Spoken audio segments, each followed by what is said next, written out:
Matthews of Locked On Devils here with 5 things you need to know about the New Jersey Devils ahead of the 2022-2023 NHL season.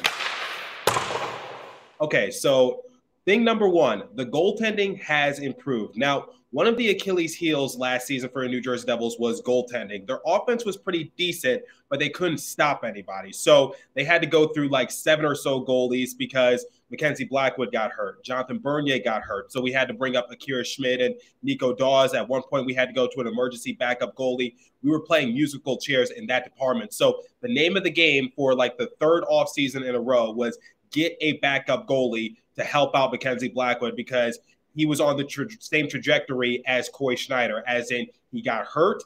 We had to rely on him a little bit too much, and it derailed his career. So we were able, at the draft, we were able to trade for Vitek Vanecek. Now, the thing about Vanecek is that he's still relatively young himself, but he was pretty solid with the Washington Capitals. So during the course of preseason, he's actually done pretty well. So I think the New Jersey Devils have found their backup goalie, or maybe potentially their starting goalie in Vitek Vanecek. And also Jonathan Bernier is set to return to the New Jersey Devils at around Thanksgiving time.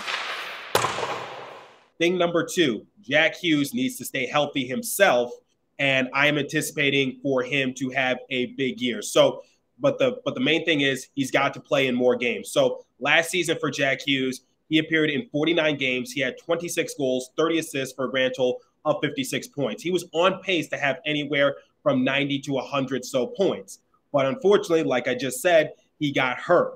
Now, if Jack Hughes is able to stay healthy, I've actually talked to a few betting experts who are looking at the BetOnline odds and things of that nature, and they said that if Jack Hughes is able to play in a significant amount of games, so anywhere from around like maybe 75 to maybe all 82, then he could have a Taylor Hall type of season in which he wins the Hart Memorial Trophy. Thing number three, Ondrej Palat is still a good pickup. Now, I know the New Jersey Devils were swinging for the fences essentially when they were going for Johnny Gaudreau, Kevin Fiala, Alex DeBrincat, all those big-name players, also Matthew Tkachuk. But unfortunately, they weren't able to strike gold with that. But they still picked up Ondrej Palat. Now, he's 31 years of age, but he's still a very good pickup, and I'm anticipating a lot of great things from Palat. I think he's going to be one of the few Devils players to have career highs all across the board because now he is the focal point for the New Jersey Devils. Jack Hughes might be the franchise player, but Ondrej Palat is going to be that shoulder we lean on because he brings the veteran leadership. He's been around the block a few times. During the course of preseason, you just saw him interacting with the coaches. You saw him just helping out the young guys, including Jack Hughes and Alexander Holtz. In fact, they got their own line combination nickname, which is the H2O line. So Ondrej Palat will definitely be a good X factor going forward for the New Jersey Devils because he is something that we've been missing the last few years ever since Taylor Hall left, which is veteran leadership and someone we can rely on. Thing number four, prospects and young guns. The New Jersey Devils have one of the best prospect systems in the entire league. Alexander Holtz, Fabian Zetterlund, a few others like Graham Clark, Riley Walsh, Luke Hughes, who's going to do his sophomore year at the University of Michigan. There's a lot of young guys to look forward to for the New Jersey Devils, and it's a good problem to have because right now we're debating as to who's going to make the final roster spot. Is it going to be Alexander Holtz? Is it going to be Fabian Zetterlund? And, you know, we're going to have to make a tough decision and cut somebody. But it's, like I said, it's a good problem to have.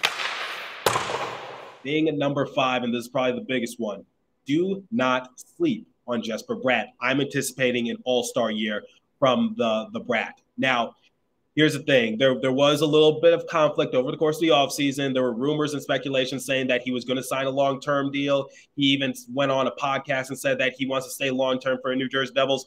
Unfortunately, on the last day of the arbitration hearing, right before it went down to the wire, Jesper Bratt signed a one-year extension with the New Jersey Devils. Now, I know he's looking at some of these other players who have signed long-term deals, and he wants the same thing. But Jesper Bratt was one of the more underrated players in the NHL during the course of last season. So last year, he appeared in 76 games. He had 26 goals, 47 assists for a grand total of 73 points. So he led the Devils in points. He led the Devils in assists, and he was tied with Jack Hughes for most goals on the team. So I think Jesper Bratt, similar to Jack Hughes, can have an all-star caliber year, and he can certainly be an engine that drives the New Jersey Devils forward. You are now fully in the know about the 2022-2003 New Jersey Devils. Be sure to subscribe to Locked On Devils for free wherever you get your podcasts and on YouTube to keep up with the Devils all season long.